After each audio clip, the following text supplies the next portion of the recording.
간질간질 여러분들의 투자 고민 주식 효자손으로 긁어드립니다. 한국경제신문 기자 고윤상입니다. 오늘 제가 효자손을 이렇게 하나 들고 왔는데요. 우리 이제 손 안 닿을 때 등 긁으려고 이렇게 쓰는 그런 도구 아니겠습니까? 여러분들이 요즘 주식시장에서 굉장히 고민이 많으실 것 같아요. 뭐 주식도 그렇지만 부동산도 그렇고 여러 투자 고민들이 있을 것 같습니다. 그런 고민들을 제가 듣고 그리고 대신 취재하고 고민해서 여러분들과 함께 공부하고 또 함께 해결점을 모색해서 나가는 그런 프로그램 우리 오늘부터 시작합니다. 주식 효자손입니다. 주식시장이 언제까지 어려워질지 모르다 보니까 참 고민이 많습니다. 그런데 뭐 종목 토론방 이런 데 보자면 이게 도대체 믿을 수 있는 정보인지도 모르겠고 또 그렇다면 믿을 수 있는 정보를 어디서 찾아봐야 되나 하면 또 막상 찾아볼 때가 그렇게 마땅치가 않습니다. 그러다 보니 뭐 여기서 기웃기웃 저기서 기웃기웃 거리시는 분들이 참 많아요. 그리고 또 리딩방 이런 곳에 이제 유료 서비스로 이제 신청하기도 하고 여러모로 이제 백방으로 내 주식 어떡하지라고 고민이 많으실 것 같아요. 그런 고민들 한국경제신문 고윤상 기자가 함께 고민해드리고 공부해드리고 함께 해결점을 찾아보려고 합니다. 자, 우리 여러분들 오늘 첫 번째 방송인데요. 일단 고민을 어떻게 여러분들이 저에게 보내주시는지부터 설명을 드리겠습니다. 단톡방이 있습니다. 우리 영상 고정 댓글에 단톡방이 있으니까요. 그 단톡방에서 여러분 들어오셔가지고 게시판에다가 댓글로 남겨주셔도 되고요. 자, 두 번째는 이제 제 이메일입니다. 이게 제일 저한테는 좋습니다. 이메일에 좀 자세하게 제 개인적인 것들을 쭉 적어주시면 됩니다. 뭐 양식 같은 건 정해져 있지 않으니까 편하게 적어주시면 되고요. 간단한 질문은 영상 댓글로 남겨주셔도 제가 다 챙겨보도록 하겠습니다. 가끔 이런 거 물어보시는 분들이 계셨어요. 유료냐? 당연히 무료입니다. 한국경제신문에서 하는 겁니다. 그래서 고민을 나누고 투자 성공하시기를 바랍니다. 네, 첫 번째 사연입니다. 40대 직장인분이 보내주신 사연인데요. 에코프로비엠을 지난해 5월에 사서 11만원에 5천만원어치 들고 있습니다. 6월에 팔았으면 30% 넘게 버는 건데 못 팔다가 계속 떨어지고 오르고 반복하고 있습니다. 그러면 지금 94,000원이니까 뭐 아주 큰 손실을 보고 있지는 않으세요. 한 마이너스 20% 정도 되나요? 주가 보면은 1년 가까이 지지부진한데 이거 다시 오를 수 있을까요? 버티면 무조건 되는 건가요? 종목 토론방 같은 거 보면 2차전지도 디스플레이처럼 망해버리는 것 아니냐, 이렇게 주가가 계속 우하향하는 것 아니냐 이런 얘기가 있다 보니까 이게 존버해서 되는 건지 너무 불안해요 라는 그런 사연을 보내주셨습니다. 자, 맞습니다. 지금 2차전지 투자하시는 분들이 이제 최근에 무슨 성장성 훼손 우려니 이런 이야기 들으시면서 또 한편으로 굉장히 불안해하시는 분들이 있습니다. 그렇기 때문에 어떻게 지금이라도 팔아야 되는 것 아니야 라는 걱정들을 하고 계신 분들 좀 있는 것 같아요. 오늘 그 이야기에 대해서 집중적으로 도대체 어떤 상황인지 다른 곳에서 들을 수 없는 얘기를 제가 싹 취재해왔습니다. 업계 관계자 얘기까지 직접 들어왔습니다. 그래서 함께 보시죠. 2차전지 일단 얼마나 빠졌을까요?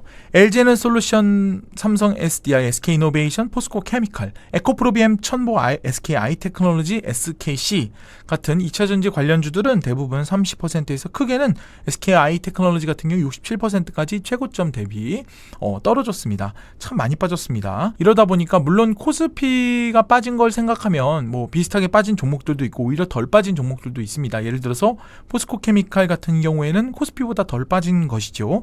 하지만 전반적으로 2차전지가 최근 들어서 좀 조정을 받으면서 2차전지에 대한 어떤 고민들, 걱정들이 좀 있는 것 같습니다. 그런 이야기들 한번 살펴보도록 할 겁니다. 자, 어떤 업종의 주가가 떨어져요? 크게 이유가 뭘까요? 크게 이유는 세 가지 정도가 있을 것 같습니다. 첫 번째는 성장성이 훼손되는 경우, 두 번째는 수급상의 이유, 세 번째는 일시적으로 실적이 위축됨에 따라서 빠져나가는 자금들, 뭐 이것도 이제 수급상 이유에 포함되겠죠. 그래서 크게 따지면은 펀더멘탈, 실적 관련된 이슈가 있을 거고요. 두 번째는 이제 모멘텀, 성장성과 수급적인 이유가 있을 겁니다. 2차전지는 현재 두 번째 수급상 이유에 해당된다는 게 우리 전문가들의 이야기입니다. 제가 이제 이런 고민들을 들으면요, 제 개인적인 의견을 말씀드리는 게 아니라 여러분들 전문가의 의견을 다 제가 취재를 해서 각계각층의 이야기를 취재를 해서 그 다음에 설명드리는 겁니다. 자, 하지만 1번 또는 3번의 가능성도 점검해야 한다는 지적들이 나오고 있습니다. 함께 살펴보시죠. 자, 2차전지 성장성 훼손 이슈는요, 진짜가 아니다라는 평가가 일단은 현재 많습니다. 지금 있는 그대로의 평가를 말씀드리는 겁니다. 자, 최근에 주가가 빠지는 걸 설명하기 위해서 좀 가져온 것 아니냐 이런 이야기인데요. 자, 강동진 현대차증권연구원이 이렇게 말했습니다. 테슬라 중심으로 벌어지고 있는 미국의 EV 전기차 수요 둔화 우려는 과도하다. 미국 내에서 요즘 전기차들이 덜 팔린다. 미국 내에서 중고차 가격이 떨어진다. 미국 내에서 자동차 판매 판매량이 급감하고 있다 등등의 이제 우려들이 전기차에 옮겨 붙은 것인데요. 테슬라 중국 공장 수출이 40%다. 내수만 고려해서는 안 된다. 그러니까 미국 내부만 고려해서는 안 된다 이런 이야기죠. 그러면서 EV 수요 고성장은 지속된다. 왜? 전기차 침투율이 지금 연간 한 10% 정도로 계속 높아지고 있기 때문에 전기차들이 계속 앞으로 팔리는데 지금 무슨 수요 위축이냐. 잠깐 위축됐다고 보이는 것뿐이다라는 이야기입니다. 자, 2차전지 업체들은 고객 다변화. 이 고객 다변화란 말은요, 여러분. 예를 들어서 어떤 소재 업체가 삼성 SDI에만 공급하던 업체가 이제는 해외의 다른 여러 자동차 업체에도 혹은 배터리 업체에도 이제 배터리를 공급하고 배터리 소재를 공급하고 이렇게 고객층이 다변화되는 형태를 말하는데요. 이제 어떤 산업이 클 때 자연스럽게 일어나는 현상입니다. 고객 다변화와 함께 수익성 개선을 이뤄내겠다. 이렇게 설명을 했습니다. 최근에 우려가 과도하다는 것은 뒤에서 다른 연구원들도 이야기를 하니까 그것도 전달해드리도록 할게요. 자, 그러면은 좋습니다. 성장성 이슈가 아니면 수급 문제라는 거거든요. 수급이 뭡니까? 결국 사고 파는 겁니다. 자, 외국인들이 많이 팔아서 2차전지가 떨어졌어요. 그러면 외국인들은 왜 파느냐? 자, 그걸 먼저 이야기하려면 가장 먼저 나오는 게 2차전지의 밸류에이션, 실적 대비 주가 수준이라고 하는데요. 밸류에이션 부담 문제입니다. 우리 밸류에이션이 뭐냐면 그 회사의 가치, 그 회사의 주가 가치가 실적 대비 몇 배 정도에서 평가되고 있느냐. 그러니까 그 기업이 실적보다 얼만큼이나 주가가 이렇게 높아져 있는 상태인가에 대한 상대값입니다. 좀 말이 어렵죠? 그래서 소위 주가 수익 비율이라고 하는 PER을 가장 많이 사용하죠. 네, 그렇습니다. 자, 그럼 PER 관점에서 보면 2차 전지는요, 여러분, 성장의 파도를 타면서 실적이 계속 올라가고 있어요. 자, 이게 무슨 말이냐면 내년에 예를 들어서 12개월 선행 PR을 우리가 소위 말하는 밸류에이션이라고 하거든요. 12개월 뒤에 이 회사가 돈을 얼만큼 벌까요? 그 버는 돈을 지금 주가에 대비하면 몇 배 정도로 평가받고 있는 걸까요? 이 값이 바로 12개월 선행 PR입니다. 그런데 2차 전지 회사들 같은 경우에는 예를 들어서 15개월 뒤에 어떤 수주로 인한 매출이 그때부터 잡혀요.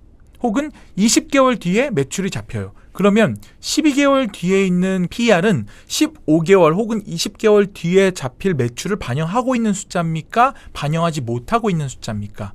반영하지 못하고 있죠. 그렇기 때문에 숫자가 높습니다. 자, 우리는 항상 12개월 뒤라는 딱 고정된 시간을 딱 보고 있죠. 마치 망원경을 땡겨서 특정 위치를 딱 보고 있는 것과 마찬가지입니다.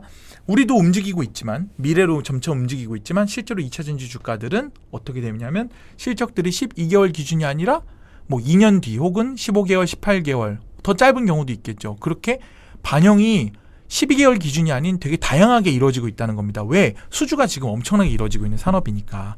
예를 들어서 삼성전자 같은 경우에는요, 수요가 어느 정도 예측 가능하니까 12개월 뒤에 어느 정도 매출을 내겠다, 이게 크게 변하지 않아요. 그런데 2차 전지는요, 크게 변해요. 왜? 갑자기 수주가 텅 하고 터지기도 하고, 또 수주가 반영이 안 되던 것들이 그때부터 반영이 되니까 12개월 기준으로 놓으면 조금 곤란한 경우들이 많습니다. 지난달에 PER이 높았던 게 갑자기 이번 달엔 PER이 낮아질 수도 있는 거예요. 왜? 12개월 뒤에 매출이 반영되기 시작하는 걸 이제 반영하면서 그렇게 갑자기 낮아지는 경우들도 있어요. 그런 것 때문에 이 12개월 선행이라는 PR에 함정이 있다. 그래서 밸류에이션이 좀 높아 보이는 문제가 있습니다. 그러다 보니까 더 멀리 고정된 장기 계약을 현 주가에 좀 2차 전지들이 반영하고 있죠. 또 높은 성장성 때문에 더 먼 미래의 실적도 현재까지 끌어온 겁니다. 그런데 이제 금리가 높아지고 우리 이제 자금을 구하는 게 어려워지는 시대가 되잖아요. 그러다 보니까 너무 멀리 가서 그 먼 미래 걸 땡겨오기가 힘들어지는 거예요. 그래서 좀 가까운 미래, 12개월 선행 PER이어도 좀 가까운 미래 걸 좀 봐야 된다. 그러다 보니까 밸류에이션 부담이 좀 더 부각이 되는 겁니다. 그래서 기본적으로 밸류에이션 부담이 높은 종목들은 고금리일 때 안 좋을 수밖에 없는 이유가 그렇습니다. 자, 말이 조금 어렵게 설명이 된 것 같은데요. 요는 2차 전지는 계속 움직이고 있는 살아있는 생명체 같은 지금 주식이기 때문에 12개월로 고정된 이 망원경으로 가지고는 제대로 평가하기가 어렵다는 얘기를 하고 싶었던 겁니다. 네. 자, 그럼 디스플레이랑 같으냐 다르냐 이런 질문들을 이제 하시더라고요. 중국의 추경 여부, 그 다음에 탈세계화의 수혜 가능성. 디스플레이가 어려웠던 이유는 뭡니까? 디스플레이가 어려웠던 건 결국 중국에서 싼 LCD를 무지하게 생산해냈기 때문이었거든요. 배터리 같은 경우에 중국에서 LFP라고 하는 양극재를 또 만들어내요. 그래서 중국도 배터리를 많이 만들어내긴 하지만 지금은 우리가 만드는 3원계 양극재, NCM 양극재라고 합니다. 이런 양극재들이 전 세계적으로 기술적 우위를 갖고 있고 또 우리 배터리 업체들이 기술적 우위를 현재 점하고 있는 상황입니다. 그렇기 때문에 중국이 추격한다, 이거를 너무 지금 걱정할 수 있는 상황은 아니고요. 그 다음에 탈세계화의 수혜 가능성.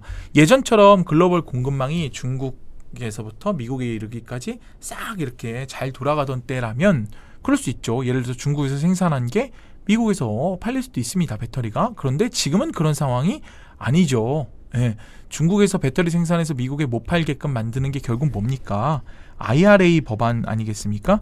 그러니까 미국과 친한 친구들의 물건만 갖다가 팔면은 보조금을 준다, 뭐 이런 취지거든요. 그래서 탈세계화, 그러니까 블록화, 유럽은 유럽 내에서, 미국은 미국 내에서, 또 중국은 또 자기대로 중국 내에서 이렇게 탈세계화에 오히려 수혜 가능성이 열렸다. 왜? 미국 내 배터리 수요를 한국 업체가 아니면은 충족시킬 수 있는 곳이 없기 때문입니다. 자, 아까 말씀드린 대로 기술적 우위도 확보돼 있고요. 자, 저는 이게 제일 중요하다고 봐요. 저는 개인적으로는. 또 개인적으로 아니라 이게 제일 중요하다고 보시는 분들이 많아요. 기업들의 경험. 우리 기업들이 디스플레이라는 이미 경험을 해봤습니다. 중국 업체들이 쫓아왔을 경우 어떻게 되는지를 이미 너무나 많은 업종을 통해서 경험을 해본 거예요.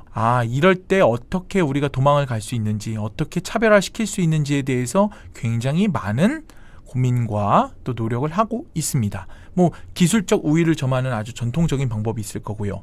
또 원재료부터 시작해서 리사이클링까지 이르는 어떤 공정의 모든 단계, 밸류체인을 내재화함으로써 한국만이 이것을 한 번에 턴키로 한 번에 탁 해낼 수 있는 경쟁력을 갖추는 방식, 여러 가지 방식이 있습니다. 그래서 기업들의 경험이 쌓였다. 한번 우리가 이제 좀 짬이 생겼어요. 네, LG 같은 경우 어때요? LG 같은 경우에는 디스플레이에서 크게 경험을 해봤기 때문에 이번 배터리에서도 절대 밀리지 않겠다. 그래서 투자나 이런 거 보면 속도도 빠르고 선점을 하려고 노력하는 게 딱 눈에 보이거든요. 그래서 이런 것들 때문에 디스플레이랑은 확실히 다른 그런 흐름을 이어갈 수밖에 없겠다는 평가가 많습니다. 그래요. 그러면 성장성도 문제가 없고 밸류에이션 부담도 물론 표면적으로는 높긴 하지만 움직이는 생명체이기 때문에 지금 표면적으로 드러난 밸류에이션만 가지고 정확하게 고평가라고 평가하기도 좀 어렵고, 그리고 또 아까 제가 말씀드린 대로 중국의 추경 여부도 사실 쉽지 않은 상황이고 그런 디스플레이랑은 또 다른 부분이고, 근데 외국인이 왜 팔아서 지금 조정을 받냐고요. 그 문제를 보려면요, 외국인이 팔 수밖에 없는 이유를 좀 더 다각화해서 봐야 됩니다. 자, 보시면은 더 큰 그림을 볼 필요가 있을 것 같아요. 신흥국 내 비중을 바꾸고 있습니다. 외국인이요, 한국의 비중 자체를 지금 줄이고 있는 상황입니다. 지금 좀 줄인다는 얘기는 상대적으로 좀 줄이는 거예요. 상대적으로. 그리고 기존에 있었던 성장주를 가치주로 좀 옮겨가면서 스타일이라고 하거든요. 그 주식의 스타일을 좀 바꾸는 국면입니다. 왜? 경기 침체 국면이기 때문에 실적 중심, 그 다음에 좀 경기 방어적 중심, 이런 식으로 바꾸는 거예요. 또 동시에 신흥국 중에서는 중국이 이제 경기 위축돼 있었잖아요. 그렇죠? 중국이 어려웠었잖아요. 그러니까 중국의 비중을 단기적으로 높여서 중국의 경기를 다시 살릴 때 어떤 오를 수 있는 주식, 이런 것들의 수혜를 받으려고 중국 비중을 높이고 있고, 그래서 실제로 중국 2차 전지를 사고 있습니다. 그래서 우리나라 2차 전지 판 걸로 중국 2차 전지 샀어요. 그러니까 그런 식으로 비중을 지금 좀 바꾸고 있다. 리밸런싱. 근데 이거는 이제 단기적인 거예요. 단기적으로 수익을 추구해야 되기 때문에. 또 중장기적으로는 지금 신흥국 내에서 인도의 비중을 좀 높이고 있습니다. 그러다 보니까 또 한국이 상대적으로 좀 비중이 줄어들고 있죠. 그 중에서도 우리 외국인이 팔 때요, 그동안에 많이 올랐던 걸 팔아요. 외국인이 팔 때는요, 크게 두 개로 분류할 수 있을 것 같은데, 그동안에 많이 올랐던 것, 그러니까 최근에 많이 올라서 밸류에이션 부담이 단기적으로 높아졌기 때문에 이걸 좀 팔고 수익을 내야 되는 차익 실현 욕구가 커진 매물. 두 번째는요, 나중에 사기 편한 걸 팝니다. 삼성전자가 그래요. 왜냐하면 삼성전자의 변동성은 코스피 지수랑 거의 비례하잖아요. 그러니까 삼성전자는 팔 때 마음이 좀 편한 거예요. 내가 팔아가지고 정말 개박살 날 수 있는 가능성이 거의 없기 때문에, 나중에 다시 사더라도 좀 부담이 덜하기 때문에 삼성전자를 판다. 가장 아끼는 자식부터 내놓는 뭐 그런 마음일까요? 그래서 돈 번 것부터 팔고 사기 편한 것부터 팔기 때문에 특히 2차전지, 최근에 올랐던 2차전지를 중심적으로 팔 수밖에 없다. 특히 2차전지 중에서 SKI 테크놀로지 같은 상장했던 주식들은 상장하면서 투자했던 외국인 자본들 있잖아요. 그 자본들 차익 실현하고 좀 빠져나가는 거죠. 자, 실제로 여기 테이블을 보시면 표인데요. 자, 전 세계 주식이요. 최근 한 달 사이 5% 오르고 선진국이 4.2% 올랐습니다. 신흥국이요. 10.1%나 올랐습니다. 이 최근 한 달 그래프인데 한국은 뭐 7.3% 올랐다고 해요. 근데 이제 아예 최근치를 반영한 것은 않습니다. 근데 이제 중국은 8% 올랐고요.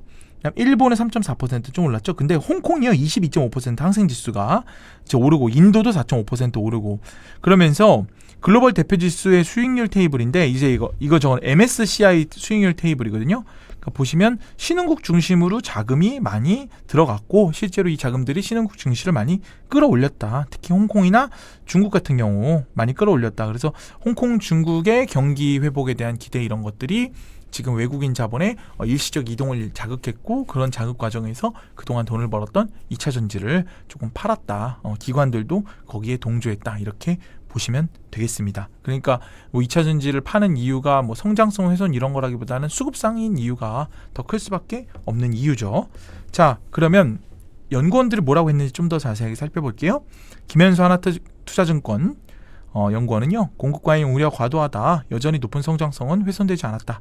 다만 업종 전체가 오르는 게 아니라 종목별로 수익률 차이가 벌어질 것이다. 과대낙폭 2차 전지는 눈여겨볼 만하다.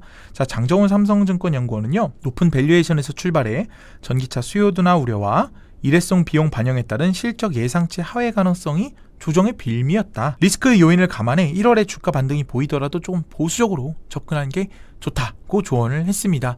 그러니까 지금의 여러 리스크들, 이제 수급상 리스크들은 사실 금리 문제라든지 이런 매크로랑도 밀접한 관련이 있기 때문에 좀 천천히 접근하셔라. 너무 급하게 떨어졌다고 급하게 막 사지는 말자. 뭐 이런 취지로 이제 장정훈 삼성증권 연구원은 설명을 했습니다. 자, 우리 방송에서만 들을 수 있는 것 뭐냐?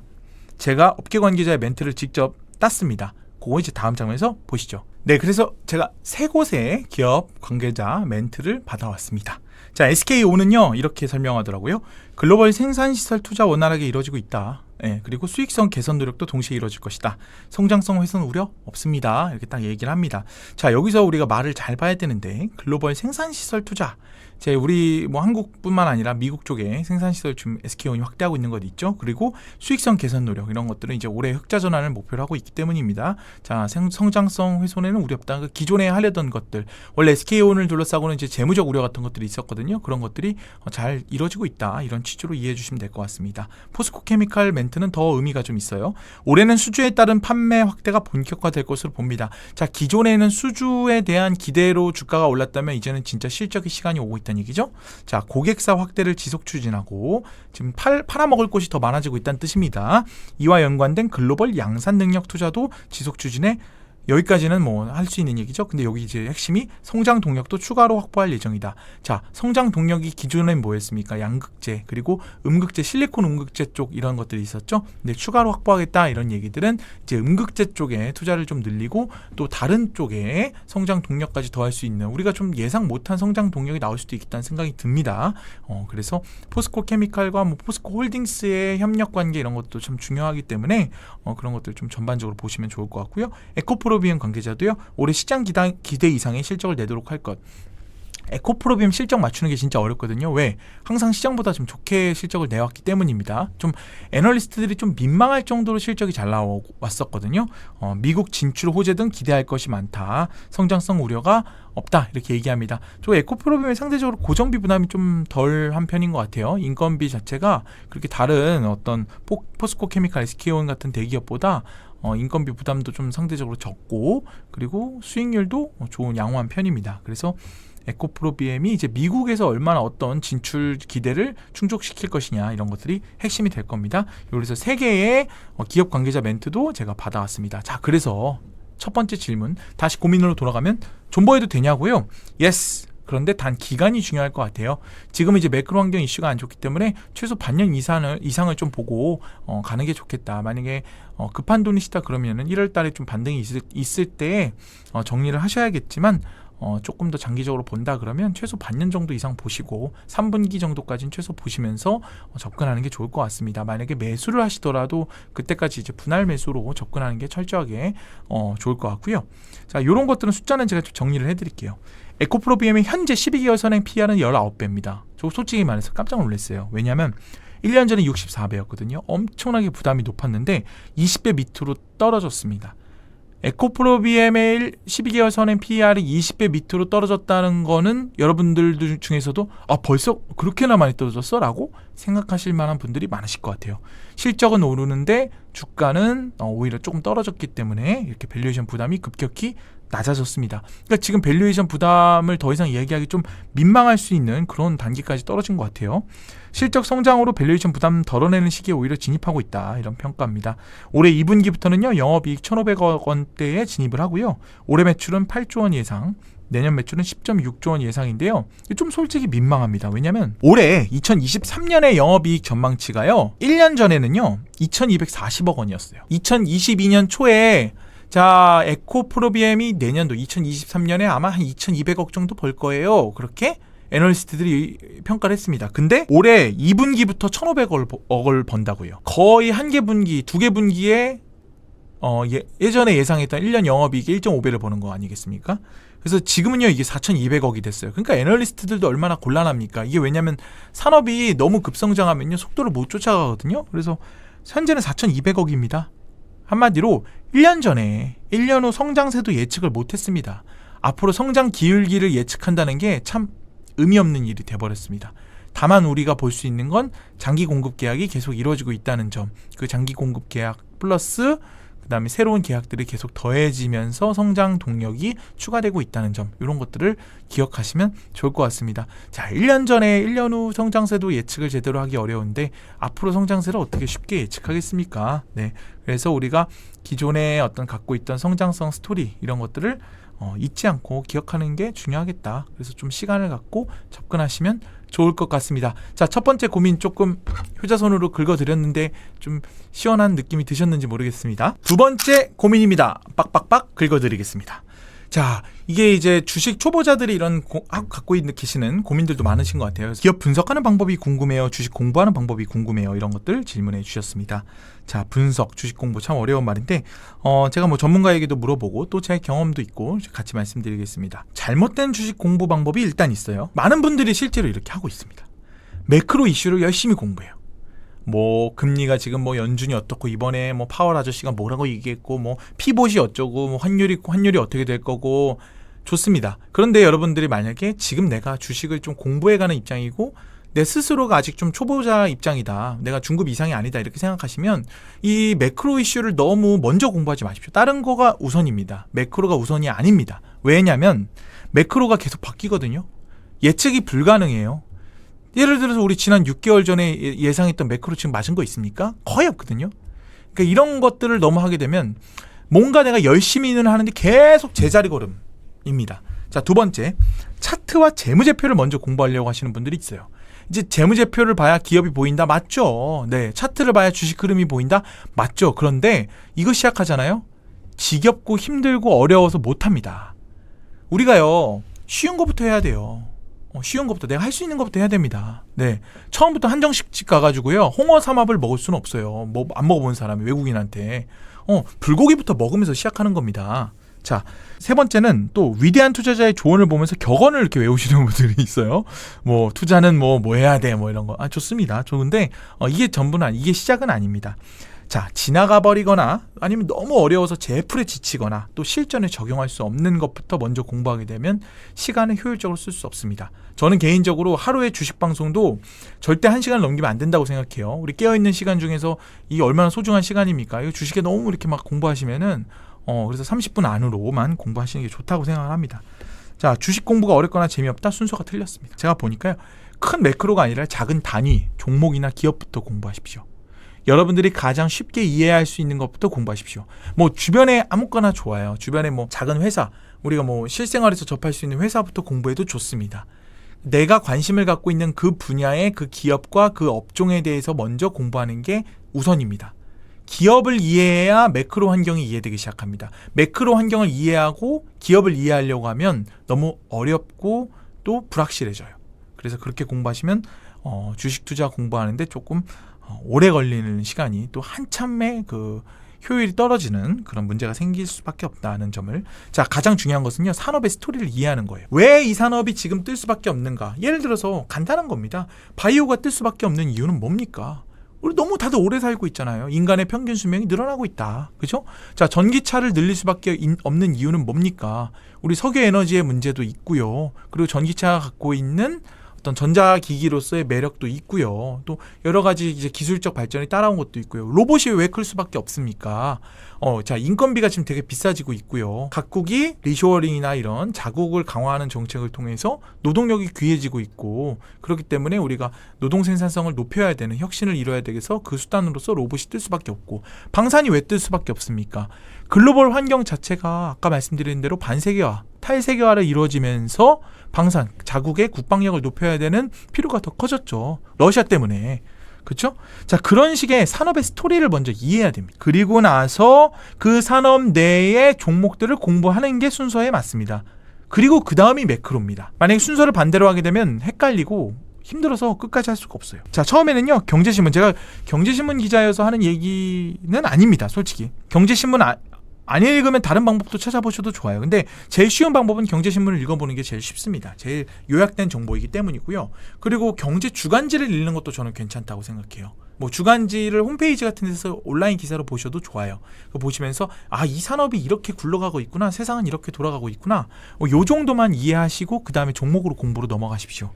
그 산업의 스토리를 알면 어떤 상황이 와도 대처가 가능합니다. 지금처럼 2차 전지가 수급적으로 흔들리더라도 잠깐 성장성의 이슈가 있는 거야? 내가 스스로 확인해보고 내 투자의 확신 혹은 투자의 철회를 결정할 수 있는 뭐예요? 힘이 생기는 거죠. 그리고 나서가 무슨 뭐 PR이니 PBR이니 차트니 재무제표니 뭐 건전성이니 지표니 이런 겁니다. 예, 그건 다 다음 얘기고요. 제일 중요한 건 내가 투자하고 있는 이유, 스토리입니다. 스토리.